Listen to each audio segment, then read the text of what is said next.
Assalamu alaikum students, I hope you are very well. So today you have a lab class जिसमें आज हम लोग सिर्फ अपने कुछ क्वेश्चंस को ही सॉल्व करेंगे। प्रैक्टिकली जो आप लोगों के साथ मैंने नोटबुक शेयर की है, आप लोग उसे काइंडली अपने लैपटॉप या पीसी में उसे डाउनलोड कर लें। फ़ोन में वो आपकी जो जुपिटर नोटबुक है वो आपके फ़ोन में ओपन नहीं होंगी। तो कुछ क्वेश्चन स्टूडेंट्स के आ रहे थे, ये क्वेश्चंस और क्यूरीज़ के फ़ोन में जो है वो फ़ाइल ओपन नहीं हो रही, तो वो आपके फ़ोन में ओपन नहीं होगी, वो आपके लैपटॉप में जब आपने जुपिटर नोटबुक किया होगा उसी के अंदर वो आपकी फ़ाइल ओपन होगी। तो मैंने आपके साथ शेयर कर दी है, आपको मिल गई होगी व्हाट्सएप ग्रुप में। आप उस फाइल को जो है वो ओपन कर लें, डाउनलोड कर लें। फिर मैं आपको बताता हूँ कि आपने जुपिटर नोटबुक में कैसे उसको ओपन करना है।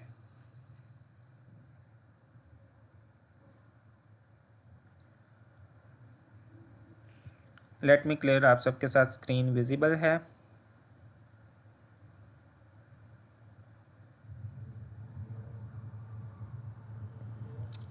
ओके ओके जी, ये है जुपिटर नोटबुक फाइल जो है वो मैंने डाउनलोड कर ली है। डाउनलोड करने के बाद जब आप लोग भी डाउनलोड कर लेंगे व्हाट्सएप से फाइल को अपने लैपटॉप के अंदर, फिर आपने जुपिटर नोटबुक ओपन कर लेना है। जुपिटर नोटबुक ओपन करते ही आपके पास इस तरह का इंटरफेस आएगा। ठीक है, इस तरह का आपके पास इंटरफेस आएगा। आपने फिर यहाँ पे आपके पास ऑप्शन आ रही होगी डाउनलोड्स की। ये देखें, डाउनलोड्स की ऑप्शन आ रही है, आप इसको क्लिक करेंगे। ये देखें, आपके पास वहाँ पे डाउनलोड की हुई फाइल आ रही है। जिस तरह मेरे पास ये आ रही है assignment number 1 variables and operators. आप इसको यहाँ पे भी क्लिक ओपन कर सकते हैं और आप यहाँ से इसको राइट क्लिक करें। राइट क्लिक, इसी के ऊपर अपना कर्सर रखते हुए, वेट, इसी के ऊपर आपने अपना कर्सर रखा हुआ है माउस का, राइट क्लिक करें और आपके पास ये कॉपी की ऑप्शन आ रही है। कॉपी कर लें या फिर इसको कट कर लें। कट पे आप पेस्ट क्लिक करें। मैंने आपको कहा था कि आप अपना अलग से यहाँ पे फोल्डर क्रिएट रखें। यहाँ पे आके मैंने इसको पेस्ट कर दिया। अब आप इसको यहाँ पे अपनी नोटबुक को ओपन कर लें। तो ये आपके पास यहाँ पे नोटबुक ओपन हो चुकी है। सिंपल मेथड है, समझ आई है। और अगर कोई गूगल कोलैब यूज़ कर रहा है तो गूगल कोलैब पे आपको मैंने कहा है गूगल कोलैब आप ओपन करें। जैसे ही ओपन करेंगे वो आपको कहेगा आपने कोई फ़ाइल अपलोड करनी है। फॉर एग्ज़ाम्पल यहाँ पे मैं लिख लेता हूँ गूगल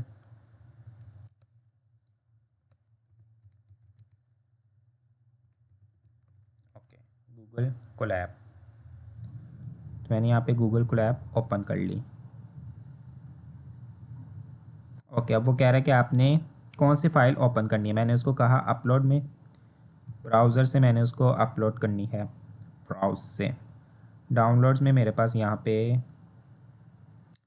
ये है, यही है आई थिंक। जस्ट वेट, यहाँ पे हम कर लेते हैं ऑल फाइल्स।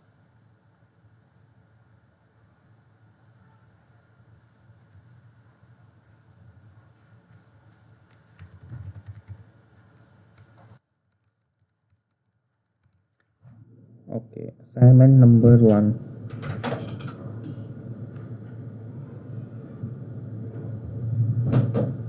आपके पास वो जो है वो डाउनलोड्स में ही उसकी ऑप्शन आएगी असाइनमेंट नंबर 1 की।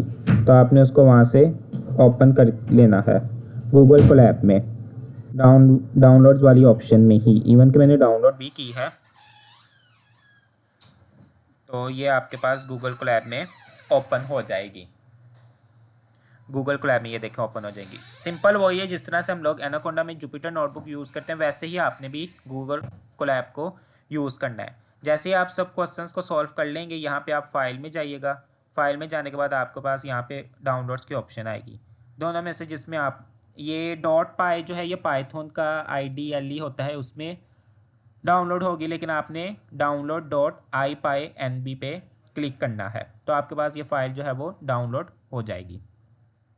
क्लिक करने के बाद, क्वेश्चंस को सॉल्व करने के बाद। ठीक है, क्लियर हुआ? समझ आई है कि किस तरह से आपने अपनी नोटबुक के अंदर असाइनमेंट वाली नोटबुक, या फिर जो आपको मैं डेली बेसिस पे नोटबुक भेजता हूँ जब लेक्चर्स के बाद, तो वो आपने किस तरह से ओपन करनी है अपनी जुपिटर नोटबुक में। असाइनमेंट की डेडलाइन आप अगर आज 12 AM तक कर लेंगे तो ठीक है, अदरवाइज़ जो है वो मैक्सिमम कल तक आप लोग सबमिट करके भेज दें। कोई मुश्किल क्वेश्चन नहीं है, छोटे छोटे क्वेश्चन है, सिंपल पूछे गए हैं कि वेरिएबल डिक्लेयर करें, इस वेरिएबल को ये वैल्यू असाइन करें, कीवर्ड्स को डिक्लेयर करें। आपने जस्ट एक एक दो दो लाइन के कोड्स ही लिखने हैं, तो वो आप अगर ड्यूरिंग क्लास ही आप करते रहेंगे तो आपके पास वो हो जाएंगे। ड्यूरिंग क्लास ही आप उन क्वेश्चंस को पढ़ें, जिन क्वेश्चंस की समझ नहीं आ रही आप वो मुझसे पूछें, मैं भी यहीं पे मौजूद हूँ, आपको क्वेश्चंस की स्टेटमेंट पढ़ के बता दूंगा। सिंपली उसका कोड कर लें, और अगर कोड भी नहीं समझ आ रहा होगा तो फिर मैं चलें आपको कोड भी लिख के बता दूंगा, लेकिन आपने अपनी प्रैक्टिस के मुताबिक करना है, खुद करना है।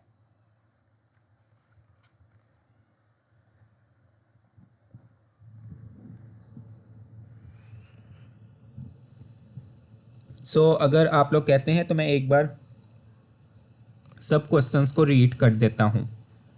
अच्छा, ओपनिंग के प्रोसेस में दोबारा से ठीक है बता देता हूँ, नो इशू। आपने सिंपली क्या करना है, मैंने आपको जो भेजी है फाइल व्हाट्सएप के अंदर असाइनमेंट नंबर 1 की, आपने उसको डाउनलोड कर लेना है अपने पीसी के अंदर। डाउनलोड करने के बाद आपने अपना जुपिटर नोटबुक ओपन करना है। जुपिटर नोटबुक ओपन करें, करते ही आपके पास इस तरह से उसका इंटरफेस आएगा। यहाँ पे एक फ़ोल्डर पहले से ही बना हुआ है डाउनलोड्स का, आपने इस पर क्लिक करना है। जैसे इस पर क्लिक करके आएंगे तो आपके पास यहाँ पे ओके, यहाँ से वो मैंने कट कर दी थी, तो आपके पास यहाँ पे उसकी फ़ाइल डिस्प्ले होगी। ठीक है, डाउनलोड्स में आने के बाद आपके पास यहाँ पे assignment number 1 variables and operators की नोटबुक डिस्प्ले होगी। आपने क्या करना है, उस पर राइट क्लिक करना है। राइट क्लिक करते ही आप कॉपी कर लें या फिर कट कर लें। कॉपी का मतलब ये होता है कि उसकी एक फ़ाइल यहाँ पे भी मौजूद रहेगी और जहाँ पे आप जाके पेस्ट कर रहे हैं वहाँ पे भी मौजूद रहेगी। अब जब मैंने गूगल कोलैब पे अपलोड पे ब्राउज पे जाके मेरे पास डाउनलोड्स में क्यों नहीं थी वो फाइल आ रही, क्योंकि मैं उसको कट कर चुका था। कट का मतलब है कि डाउनलोड्स वाले फोल्डर से मैंने उसको ख़त्म कर दिया है परमानेंटली, और उसको मैंने यहाँ पे लाकर पेस्ट कर दिया है। इसलिए मेरे पास गूगल कोलैब में जब वो डायलॉग बॉक्स अपीयर हुआ था डाउनलोड्स का, तो आप लोगों को भी नज़र आया होगा कि वहाँ पे असाइनमेंट नहीं थी शो हो रही। तो वो यही मसला हुआ था कि मैंने इस जुपिटर नोटबुक से डाउनलोड्स वाले फ़ोल्डर से असाइनमेंट नंबर 1 वाली नोटबुक को कट किया था, कॉपी नहीं था किया। तो ये डिफरेंस है कट में और कॉपी में। समझ आई है मेरी बात की, जो ये बात मैंने डिस्क्राइब की है।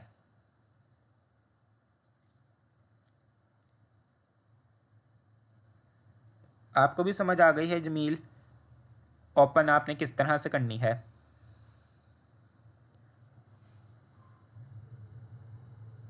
ओपन हो गई है आपके पास? Okay great.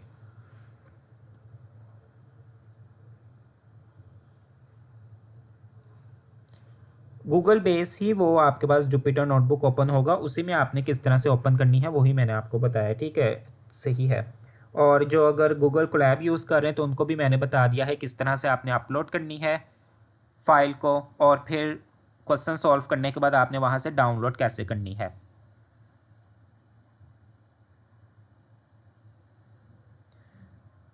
आई होप कि आप सबको क्लियर हो चुका होगा।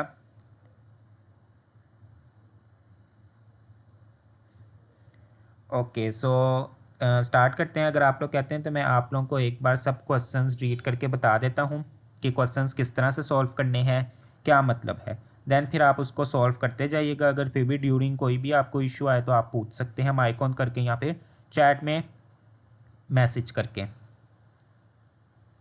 ओके ओके, मैं कर देता हूँ। यहाँ पे मेरे पास ये ओपन है असाइनमेंट नंबर 1। यहाँ पे देखें, ये सिंपल सा क्वेश्चन है, question number 1, that is declare the list of keywords in Python. अब लिस्ट ऑफ कीवर्ड्स कहा है तो सिंपल जो हम लोगों ने अपने फर्स्ट लेक्चर में कीवर्ड्स को डिक्लेयर किया था, सेम वही आपने पैटर्न लिखना है। मैं बता भी देता हूँ, आपने इंपोर्ट करना है कीवर्ड को, फिर नेक्स्ट लाइन पे आपने प्रिंट करवा देना है कीवर्ड डॉट KW लिस्ट, तो वो लिस्ट की फॉर्म में ही कीवर्ड्स डिक्लेयर हो जाएंगी। और ये भी पैटर्न मैंने आपको बताया था कि KW लिस्ट का मतलब है वो लिस्ट की फॉर्म में ही एक स्टार्टिंग में स्क्वायर ब्रैकेट आ जाती है और एक एंड पे स्क्वायर ब्रैकेट आ जाती है, बीच में उसके सारी क्या आ जाती हैं, कीवर्ड्स आ जाती हैं। अब ठीक है, अब डिस्प्ले हो रही है।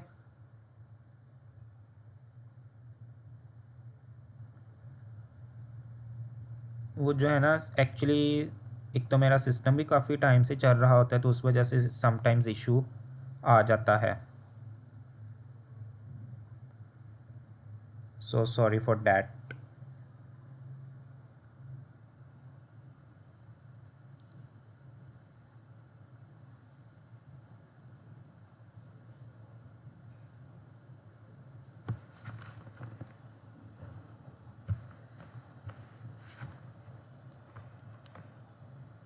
ये मैंने जुपिटर नोटबुक ओपन की है, क्या ये डिस्प्ले है? चैट में मुझे बता दीजिएगा।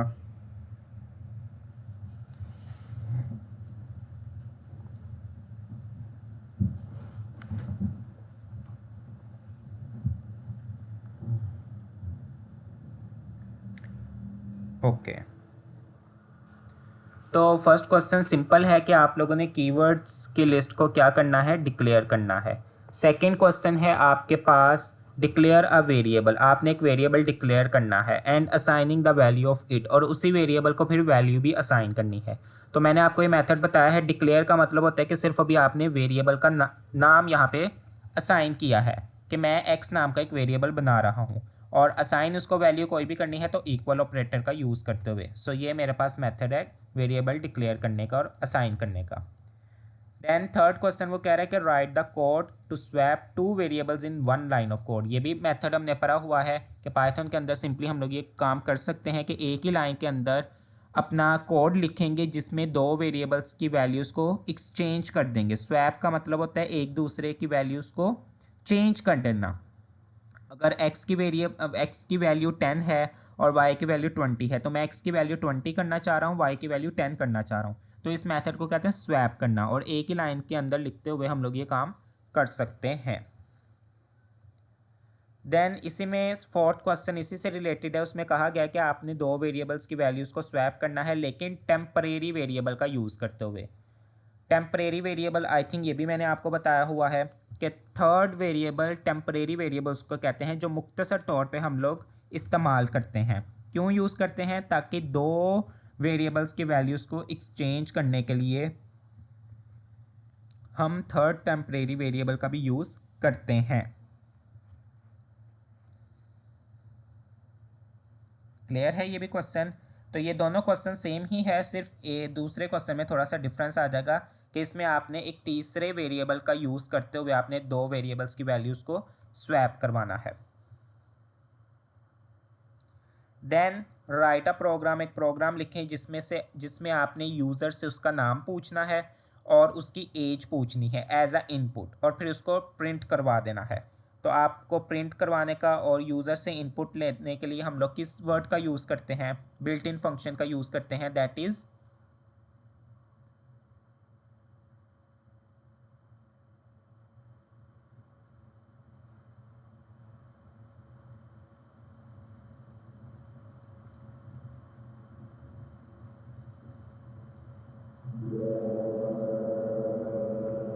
Input function. ग्रेट।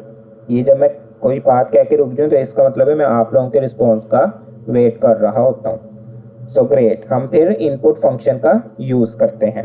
सो ये वाला क्वेश्चन भी आपके साथ मैंने किया हुआ है जिसमें मैंने यूज़र से नाम लिया है। सो आपने यूज़र से नेम और उसकी एज पूछनी है, और फिर एक ऐसा मैसेज डिस्प्ले करवाना है कि उसमें प्रिंट फंक्शन में आपने लिखना है माई नेम इज़, यूज़र का आगे नेम आए और फिर आए एंड एज इज़ और फिर उसकी एज आए। तो ये वाला मेथड आपने इस तरह से आउटपुट में प्रिंट करवाना है। समझ आई है? नहीं तो मैं आपको जो है वो बता देता हूँ, करके दिखा देता हूँ, कोड लिख देता हूँ।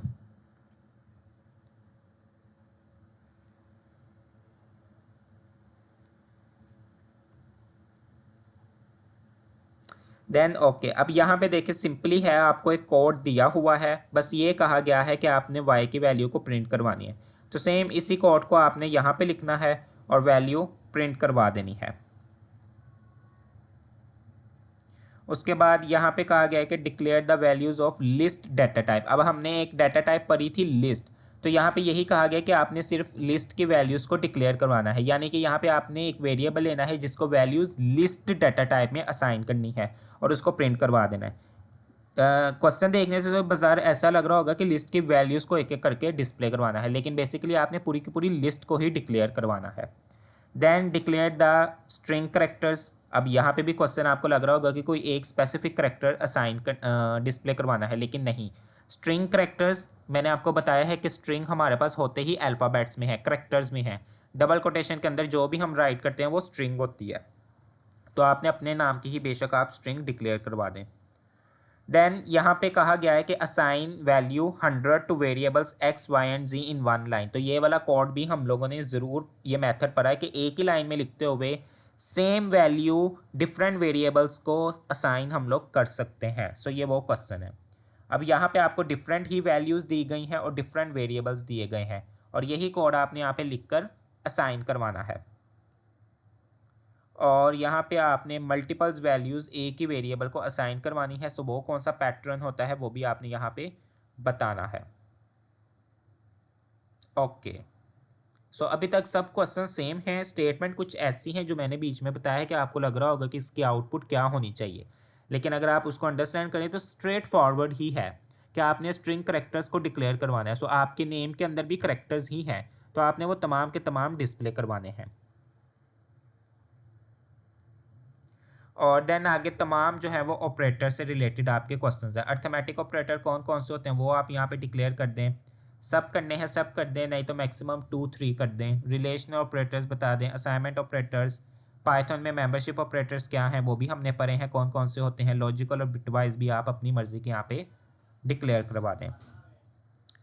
देन आपने यहाँ पे क्रिएट करने हैं सेट, और सेट के अंदर यहाँ पे एलिमेंट्स होने चाहिए 10, और उन 10 एलिमेंट्स में डुप्लीकेट एलिमेंट्स भी होने चाहिए। और ये भी एज अ डाटा टाइप में मैंने आपको ये काम करके दिखाया था। कर्ली ब्रेसेस में मैंने डुप्लीकेट वैल्यूज़ भी एंटर की थी सेट में, लेकिन आउटपुट उसने मुझे कौन सी दी थी?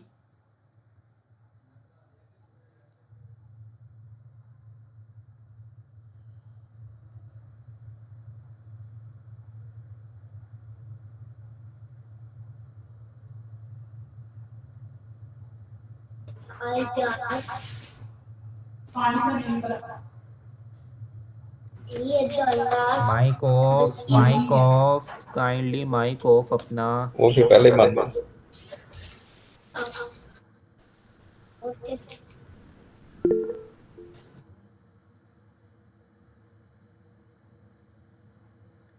माइक ऑफ रखा करें काइंडली। कोई क्वेश्चन पूछना हो तो फिर आप ओपन कर सकते हैं, नो इशू।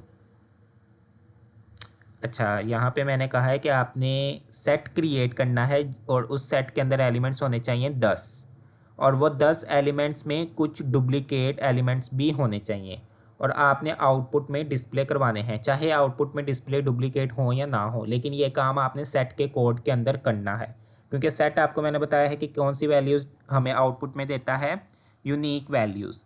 लेकिन आपने जब सेट के एलिमेंट्स को डिक्लेयर कर रहे होंगे तो तब आपने बीच में कुछ डुप्लीकेट, यानी एक नंबर आप पहले लिख चुके हैं उसको आप बाद में एक दो बार फिर रिपीट करें, तो आउटपुट में वो आएगा यूनिक टाइम्स ही, लेकिन कोड में आपने उसका यूज़ करना है।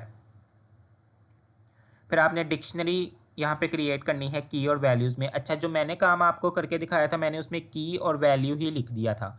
मैंने आपको बताया था कि की में हमारे पास नाम भी आ सकता है, यानी NAME नेम, AGE एज भी हो सकती है, नंबर NUMBER नंबर भी हो सकता है, और वैल्यू में आप अपना नाम दे दें, अपनी एज दे दें 30। तो ये काम आपने कीवर्ड में करना है। मैं ये वाले चलें क्वेश्चन ज़रा करके दिखा देता हूँ। यहाँ पे मैंने एक डिक्शनरी नाम की वैल्यू ले ली, डिक्शनरी इक्वल कर्ली ब्रेसेस। यहाँ पे अब की आएगी। सो की लाजमी नहीं कि KEY की ही हो, नेम की आ गई और उसके बाद कॉलन सेपरेट करने के लिए अब यहाँ पे वैल्यू आ गई। सो मैंने ये वैल्यू लिख दी। अब मेरे पास आगे और भी कीज़ और उनकी वैल्यूज़ मौजूद हैं। सो यहाँ पे मैंने कोमा लगा दिया, कोमा के बाद नेक्स्ट मैंने यहाँ पे लिख दिया फादर नेम, कॉलन, यहाँ पे फादर नेम आ जाएगा। अब ये आगे भी मेरे पास मौजूद है की वैल्यू, तो कोमा मैंने बता दिया एज, एज क्या है। तो यहाँ पे चले लेट्स सपोज मैंने एज लिख दी। उसके बाद यहाँ पे मैंने लिख दिया एजुकेशन, तो यहाँ पे मैंने चले एजुकेशन लिख दी।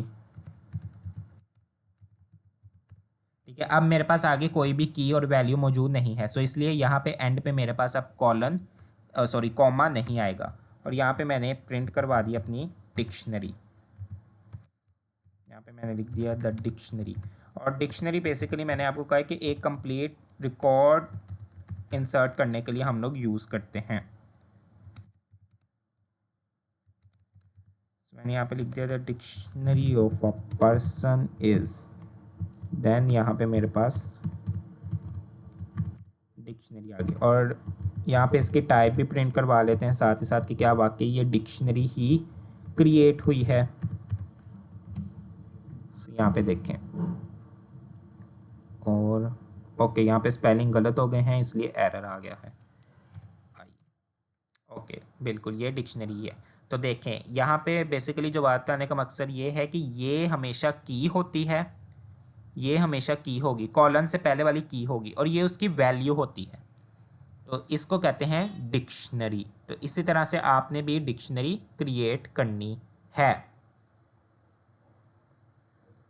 अब आवाज़ ठीक है, सही आ रही है आवाज़ मेरी?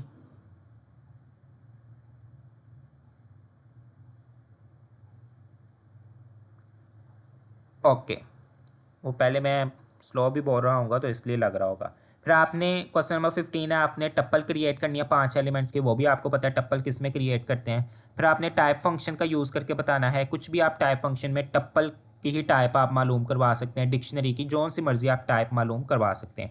इवन के सिंगल आप टाइप और यहाँ पे 6 भी लिख दें तो आपको बता देगा ये क्या है, इंटीजर। तो इस तरह की आपने टाइप करनी है। और लेंथ आपने फाइंड आउट करनी है। लेंथ मैंने आपको बताया है लेन फंक्शन लेंथ के लिए यूज़ होता है, तो मैंने यहाँ पे लिख दिया फारूक, सो उसने मुझे उसकी लेंथ बता दी। तो इस तरह से ये क्वेश्चंस बहुत ही ज़्यादा इजी हैं, कोई मुश्किल नहीं है, ये ड्यूरिंग द क्लास ही आप लोगों से हो जाएंगे।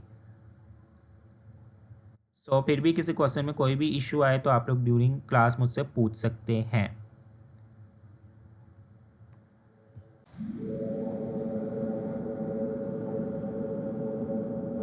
ओके क्वेश्चन नंबर 4 है, वो कह रहा है कि आप ऐसा कोड लिखें जिसमें दो वेरिएबल्स की वैल्यूज़ को स्वैप करना है, एक्सचेंज करना है। किसका इस्तेमाल करते हुए? टेम्परेरी वेरिएबल का। तो यहाँ पे फॉर एग्जांपल मैंने एक m वेरिएबल ले लिया और उसको मैंने वैल्यू असाइन कर दी। ओके उसको मैंने वैल्यू असाइन कर दी, इसको ज़रा और पास कर लेते हैं। वैल्यू मैंने असाइन कर दी 150, और एक मैंने n नाम का वेरिएबल ले लिया है, उसको मैंने वैल्यू असाइन कर दी है 250। अब मैं ये चाह रहा हूँ कि m की वैल्यू 250 हो जाए और n की वैल्यू 150 हो जाए, लेकिन ये काम क्या करना है? थर्ड वेरिएबल टेम्परेरी वेरिएबल का यूज़ करते हुए। टेम्परेरी जो मुख्तसर तौर पे हम लोग इस्तेमाल करते हैं सिर्फ इन दोनों की वैल्यूज़ को चेंज करने के लिए, स्वैप करने के लिए। तो उसमें मैंने एक टेम्परेरी वेरिएबल ले लिया TP के नाम से। अब ये टेम्परेरी वेरिएबल है, इसको भी मैंने कोई ना कोई वैल्यू असाइन करनी है, तो मैंने इसको वैल्यू असाइन कर दी m की। अब m की वैल्यू जब इसको असाइन की है तो मैंने आपको बताया है कोई भी वैल्यू असाइन करें वो इधर लिखते हैं लेफ़्ट साइड पे, और जिस वेरिएबल को असाइन कर रहे हैं वो लेफ़्ट साइड पे लिखते हैं। सॉरी यहाँ पे गलत कह गया हूँ। जिस वेरिएबल का नाम हमने लिखा होता है वैल्यू असाइन करने के लिए उसको लेफ़्ट साइड पे लिखते हैं, और उसकी वैल्यू जो असाइन करने जा रहे हैं वो राइट साइड पे लिखते हैं। सो मैंने इस टेम्प नाम का वेरिएबल जो टेम्परेरी वेरिएबल है, यानी मुख्तसर तौर पे मैंने यूज़ किया है, उसको मैंने m की वैल्यू दे दी। तो अब टेम्प जो वेरिएबल है उसकी वैल्यू हो गई है 150। अब m की वैल्यू मुझे देनी है n को, तो m इक्वल मैंने लिख दिया n। तो अब यहाँ पे m की वैल्यू हो गई है 250, क्योंकि n वाली वैल्यू मैंने m को असाइन कर दी है। फिर n को भी मैंने अब वैल्यू देनी है। अब मैं यहाँ पे m की वैल्यू अगर लिखूँगा तो दोनों की सेम हो जाएगी, क्योंकि इस वक्त अब m की वैल्यू क्या हो गई है 250, और n की तो पहले से ही 250 है, तो इसलिए 150 मुझे n को असाइन करना है। अब यहाँ पे 150 किसके पास है? टेम्प नाम के वेरिएबल के पास है, तो उसकी वैल्यू मैं इसको असाइन कर दूंगा। और अब यहाँ पे देखें मैं प्रिंट करता हूँ m को, कॉमा \n n। तो ये देखें m की वैल्यू 250, जबकि शुरू में m की वैल्यू क्या थी? 150। तो ये थर्ड टेम्परेरी वेरिएबल का यूज़ करते हुए हमने इन दोनों वेरिएबल्स की वैल्यूज़ को स्वैप करवाया है। अगर मैं यहाँ पे फॉर एग्जांपल m ही लिख दूँ तो मेरे पास सेम दोनों की वैल्यू हो जाएगी, इसलिए मैंने यहाँ पे TEMP लिखा है। तो n की वैल्यू 150 हो गई और m की 250। सो ये हमारे पास मेथड है टेम्परेरी वेरिएबल का यूज़ करते हुए दो वेरिएबल्स की वैल्यूज़ को स्वैप करना। ठीक है, ग्रेट, माय प्लेजर।